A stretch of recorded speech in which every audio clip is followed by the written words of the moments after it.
Islamabad high court ने शायर अहमद फरहाद की बाजियाबी के लिए दायर दरखास्त में सेक्रेटरी दिफा और सेक्रेटरी दाखिला को ज़ाती हैसियत में तलब कर लिया है। अदालत ने तफ्तीशी अफसर को सेक्टर कमांडर ISI का बयान कलमबंद करने की हिदायत भी की है। जस्टिस मोहसिन अख्तर कियानी ने रिमार्क्स दिए हैं कि ये मुल्क या तो कानून के मुताबिक चलेगा या एजेंसियों के तरीके से चलेगा। जस्टिस मोहसिन अख्तर कियानी ने दरखास्त की समाअत की।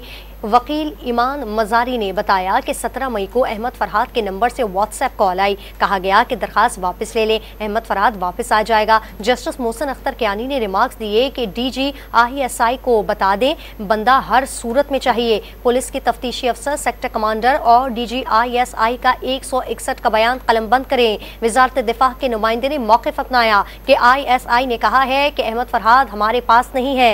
जस्टिस मोहसिन अख्तर कियानी ने रिमार्क्स दिए कि एक तरफ मैसेज भेजते हैं और अब कहते हैं कि हमारे पास नहीं है। अदालत ने एडिशनल अटॉर्नी जनरल के दरमियान में मुखबिर की बीवी से कोई राब्ता न करने की हिदायत करते हुए समाअत कल तक मुलतवी कर दी।